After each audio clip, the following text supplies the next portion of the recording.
Hello guys, welcome back in my YouTube channel. मैंने अपनी पिछली वीडियो में आपको बताया था कि कॉम्प्रिहेंशन को किस प्रकार हल किया जाता है, लेकिन जब तक मैं स्वयं हल करके ना दिखाऊं, आपको विश्वास नहीं होगा या आपको उस तरीके के बारे में नहीं पता चलेगा कि मैंने जो तरीका वर्बली आपको कह के बताया था उसको प्रैक्टिकली कैसे लागू किया जाए। तो ज़्यादा लंबी वीडियो ना करते हुए मैं आपको ले चलती हूँ कॉम्प्रिहेंशन की तरफ। देखिए, मैंने आपको पहले भी बताया था कि अगर हम पहली बात तो हमें कॉम्प्रिहेंशन पे ज़्यादा डिपेंड नहीं रहना चाहिए, हमें मैथ और रीजनिंग के सेक्शन को भी लेकर चलना चाहिए, ठीक है। लेकिन जिन बच्चों की रीडिंग अच्छी है, जिन बच्चों का रीडिंग स्किल जो है वो अच्छी है, तो वो अपनी मतलब कॉम्प्रिहेंशन को आराम से कर लेंगे। रीडिंग स्किल तेज करने के लिए मैंने आपको पहले भी बताया था कि अगर हम न्यूज़पेपर और बुक्स को पढ़ें, डेली अगर आधा घंटा भी पढ़ते हैं, तो इससे हम अपनी रीडिंग स्किल को आसानी से ठीक कर सकते हैं। तो चलिए चलते हैं हम अपने कॉम्प्रिहेंशन की तरफ। आपके सामने स्क्रीन पर सीसेट क्लास नोट्स, ये जो है ये दृष्टि के क्लास नोट्स है, ये दिए गए हैं। इसमें पिछले विगत वर्षों के प्रश्नों को दिया गया है। साथ ही साथ इसमें क्लास नोट्स में कुछ प्रश्नों को भी और अंकित किया गया है जिससे हम प्रैक्टिस करते हैं। तो मैं आपके सामने स्क्रीन पर ले चलती हूँ कॉम्प्रिहेंशन पार्ट की तरफ। तो मैंने कुछ कॉम्प्रिहेंशन पार्ट को सॉल्व कर लिया था, लेकिन मैंने सोचा जो मैंने खुद से किया है क्यों ना मैं अपने व्यूवर को भी बताऊं। तो ये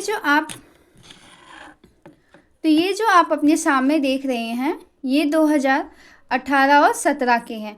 तो मैंने अभी 2018 का जो है मैंने सॉल्व किया है क्वेश्चन पेपर, ठीक है। तो मैंने यहाँ पे कुछ क्वेश्चन को सॉल्व कर लिया है, ठीक है। जैसे आप देख सकते हैं मैंने कुछ क्वेश्चन को सॉल्व कर लिया था। फिर मुझे ध्यान आया कि अपने व्यूवर को समझाने के लिए इससे अच्छा वक्त नहीं हो सकता जिससे कि मैं उनको बता सकूं कि पैसेज को किस प्रकार सॉल्व किया जाता है। तो कुछ 18 क्वेश्चन मैंने सॉल्व कर लिए हैं, ठीक है। 2018 के पेपर में टोटल कॉम्प्रिहेंशन 20 आए थे। तो हम अगर ज़्यादा टाइम ना दें तो जैसे कि प्रत्येक मतलब संडे को या किसी भी एक दिन, मतलब हफ्ते में एक दिन, हम ओनली एक एक पेपर को सॉल्व करके आसानी से अपनी जांच परीक्षा कर सकते हैं। तो आइए चलते हैं हम अपने पेपर की तरफ। मैंने आपको लास्ट डे बताया था कि जो हमारे परिच्छेद होते हैं, मतलब जो हमारे क्वेश्चन होते हैं, वो परिच्छेद आधारित ही होने चाहिए, परिच्छेद से बाहर नहीं होने चाहिए। और हमें बुक्स पढ़ते रहना चाहिए अलग अलग टॉपिक्स का, यानी कि जिसका जीएस पूरा कंप्लीट हो चुका है, जीएस उसे आसानी से समझ में आएगा, क्योंकि मतलब परिच्छेद में कई प्रकार के मतलब टॉपिक्स से उठाए हुए पैसेज होते हैं जिनमें कि आपके अलग अलग विषय से, जैसे कि कला संस्कृति हो गया, इतिहास हो गया, साइंस बैकग्राउंड या भूगोल इकोनॉमिक बैकग्राउंड से आते हैं। तो ये जो आपके सामने दिया गया है ये ज्योग्राफी बैकग्राउंड से दिया गया है। ज्योग्राफी में भी एनवायरमेंट इकोलॉजी पार्ट होता है, उसमें से दिया गया है, ठीक है। ये जैसे कि अनेक सब्जेक्ट में आ जाता है, ये एनवायरमेंट इकोलॉजी में भी आ जाएगा, ये साइंस टेक में भी आ जाएगा। तो कुछ ऐसे विषय होते हैं जो दोनों में कंपेयर किए जा सकते हैं। तो ये जो मैंने आपको पहले भी बताया था कि मुझे जैसे कि इसका आंसर नहीं आ रहा था, इसका आंसर मुझे नहीं पता था क्या है, लेकिन मैंने इन तीनों को देखा तो ये तीनों जो है इस पैसेज में कहीं भी दूर दूर तक नहीं बता रहे थे कि हाँ भाई इनका संबंध इनसे है, इस पैसेज से है। तो मैंने इन पे गलत कर दिया इनको, तो मुझे ऑलरेडी ये वाला उत्तर मिल गया। अब वो मुझे तो नहीं पता, अब जब आंसर चेक करेंगे तो पता चलेगा कि हाँ मेरा कितना सही है कितना गलत है। मैं 100% श्योर नहीं करूँगी, क्योंकि मैं भी न्यू बिगनर हूँ, मैं भी आपके ही तरह न्यू स्टूडेंट हूँ, यानी कि न्यू एस्पिरेंट हूँ। मैं भी धीरे धीरे सीख रही हूँ और सीखने के प्रोसेस में ही मैं वीडियो बना रही हूँ, ताकि आप भी मतलब डरे नहीं, सीसेट से भागे नहीं। जैसे कि मैं पिछले 2 साल से सीसेट से भागती आ रही थी, लेकिन अब तो सीसेट को गले लगाना ही पड़ेगा, क्योंकि सीसेट के बिना आप पीटी क्लियर नहीं कर सकते।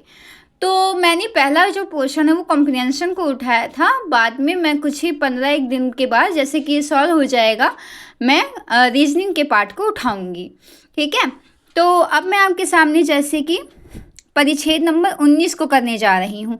आप ध्यान से सुनिएगा और आप ध्यान से देखिएगा कि मैंने मतलब ये परिच्छेद किस प्रकार हल किया है। जैसे कि मैं ये कह रही हूँ कि मैं यानी कि ये परिच्छेद कह रहा है, लेखक कहना चाहता है कि मैं वैज्ञानिक हूँ। मेरा हाँ सॉरी बीच में डिस्टर्ब करने के लिए। जैसे कि मैं आपको बताना चाहूँगी कि अगर आप परिच्छेद को पढ़े तो जहाँ पे ब्रेक है, फुल स्टॉप है, वहाँ पे आपको रुकना है और परिच्छेद को इस प्रकार पढ़ना है जैसे कि आपको कोई स्टोरी सुना रहा हो, उसी प्रकार आपको परिच्छेद पढ़ना है टाइम देते हुए। बाद में आप धीरे धीरे प्रैक्टिस कर लेंगे 400 से 500 क्वेश्चन की, तो आपको ये मतलब हैबिट बन जाएगा और आसानी से समझ में आने लग जाएगा। ठीक है, तो चलिए चलते हैं हम अपने पैसेज की तरफ। तो पैसेज कहता है आपसे, मैं वैज्ञानिक हूँ। मेरा सौभाग्य है कि मैं इस प्रकार का व्यक्ति हूँ जो विज्ञान के साधनों का उपयोग करके प्रकृति को समझ सकता है।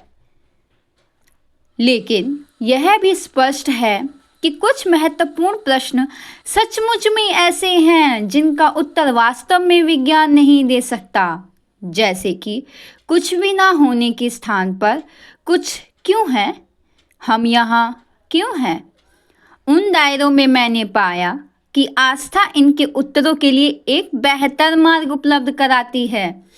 मैं इसको विषम रूप से कालदोष युक्त पाता हूँ कि आज की संस्कृति में एक व्यापक धारणा प्रतीक होती है कि वैज्ञानिक और आध्यात्मिक विचार असंगत है। आइए अब चलते हैं हम क्वेश्चन की तरफ। क्वेश्चन कहता है, उपर्युक्त परिच्छेद से निम्नलिखित में से कौन सा सर्वाधिक तार्किक और तर्कसंगत निष्कर्ष निकाला जा सकता है। इसमें क्वेश्चन में निष्कर्ष की बात की जा रही है।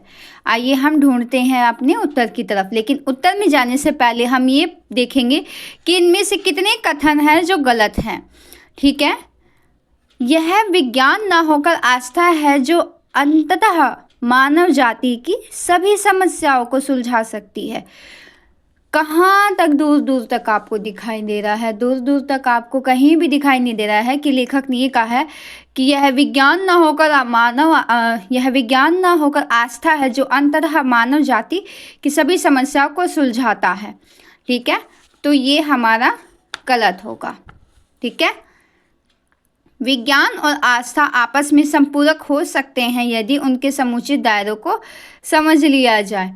यहाँ पे थोड़ा थोड़ा कहा गया है, यहाँ पे देख सकते हैं आप कि हाँ कि अगर विज्ञान मतलब जो उत्तर नहीं दे सकता है वो आस्था मतलब दे सकता है। ठीक है, तो इन विषम स्थिति में ये काल दोषयुक्त पाता है लेखक। ठीक है, तो ये एक व्यापक धारणा प्रतीत होती है आज की संस्कृति में कि वैज्ञानिक और आध्यात्मिक विचार असंगत है। ठीक है, ये काल दोषयुक्त पाता है, यानी कि लेखक कहना चाहता है मैं इसको विषम रूप से काल दोषयुक्त पाता हूँ कि आज की संस्कृति में एक व्यापक धारणा प्रतीत होती है कि वैज्ञानिक और आध्यात्मिक विचार असंगत है, यानी कि ये लेखक इसे संगत बताना चाहता है। ठीक है, तो क्वेश्चन हमारी ऑप्शन कह रहा था कि विज्ञान और आस्था आपस में संपूरक हो सकते हैं यदि उनके समुचित दायरों को समझ लिया जाए। इसको हम अभी गलत ठीक नहीं करेंगे, इसको बीच मझधार में रखते हैं। आइए चलते हैं हम दूसरे की तरफ। कुछ ऐसे अत्यंत मूलभूत प्रश्न हैं जिनका उत्तर विज्ञान अथवा आस्था किसी से नहीं दे सकता। लेखक यहाँ से यहाँ तक कहीं नहीं कह रहा है कि भाई ना तो मतलब विज्ञान दे सकता है और ना ही आस्था उत्तर दे सकता है। लेखक ने स्पष्ट रूप से कहा है कि अगर विज्ञान नहीं इसका उत्तर दे सकता तो कम से कम आस्था दे सकता है। ठीक है, तो ये हमारा गलत होगा। आज की संस्कृति में वैज्ञानिक विचारों को आध्यात्मिक विचारों की तुलना में अधिक महत्व दिया जा रहा है। लेखक ने कहीं से कहीं तक नहीं कहा, बल्कि इस दोनों को लेकर चलने के लिए बात कही जा रही है इस पैसेज में, तो ये गलत है। ठीक है, तो यानी हमारा ये सही होगा। ठीक है, मैं आपको 20 वाला भी सॉल्व करके बता देती, लेकिन क्योंकि ये मेरा लास्ट क्वेश्चन है, उसके बाद मैं आंसर की तरफ चलूँगी, लेकिन ज़्यादा लंबी वीडियो ना हो जाए तो कुछ एक देर के बाद मैं आपको दोबारा आती हूँ। सो गाइस, 2018 के सीसेट पेपर में टोटल कॉम्प्रिहेंशन 20 आए थे। आप देख सकते हैं टोटल कॉम्प्रिहेंशन 20 आए थे। यहाँ से 2018 तक था। यहाँ से अगर आप स्क्रीन पे देख रहे हैं जो 21वां प्रश्न है वो हमारा 2017 से स्टार्ट हो जाता है। तो मैंने यहाँ 20 तक कंटिन्यू मतलब पूरा किया है। तो 2018 में टोटल जो कॉम्प्रिहेंशन थे वो 20 आए थे और उनमें से जो प्रश्न बने थे वो 26 बने थे। तो मैंने आपको कहा था ना कि अगर आप ध्यानपूर्वक कीजिएगा तो आपके कई सवाल ठीक भी हो जाएंगे। ये मैंने मतलब 2018 का मतलब मैंने ये पहला टेस्ट दिया था, फिर भी देखिए मेरे ठीक ठाक ही मतलब आए हैं स्कोर। इसमें कोई घबराने वाली बात नहीं है। मैं भी न्यू एस्पिरेंट हूँ, मैं भी न्यू बिगनर हूँ। ठीक है, मैं इसकी कोई पुरानी खिलाड़ी नहीं हूँ, या मैंने कोई पहला या दूसरा कोई अटैम्प्ट दे के मतलब मैंने पीटी क्लियर नहीं किया है जो मैं आपके सामने मतलब 30 मार्क हाँ बनूँ कि हाँ भाई मेरे तो मतलब इतने सही होने चाहिए। या मैंने मतलब कोई चीटिंग वगैरह भी नहीं की थी, क्योंकि चीटिंग करने से कोई अर्थ नहीं निकलता है अगर आप चीटिंग करके टेस्ट देते हैं तो आप स्क्रीन पे देखिए मेरे मतलब टोटल 9 गलत हुए हैं, 26 में से 9। हाँ, 25वां क्वेश्चन मैंने आपके सामने किया था वो बिल्कुल ठीक है, और 24वां भी मैंने किया था वो भी मेरे बिल्कुल ठीक है। आप ये नहीं कह सकते कि हाँ भाई मैंने मतलब पहले आंसर देख लिया था देन मैंने उसका मतलब आपको सजेशन करके बताया है। आप मुझे कोई भी कमेंट बॉक्स में किसी में भी मतलब पैसेज का मतलब अगर आप फ़ोटो भेज देंगे तो मैं कोशिश करूँगी कि मैं उसको भी सॉल्व करके आपको भेज सकूं। ठीक है, तो मेरे 26 में से 9 गलत हुए, यानी कि मेरे 17 ठीक हुए। तो मतलब मैं ज़्यादा लंबी वीडियो ना करते हुए यहीं पे देती हूँ विराम। तब तक के लिए अपना ख्याल रखिएगा। बाय।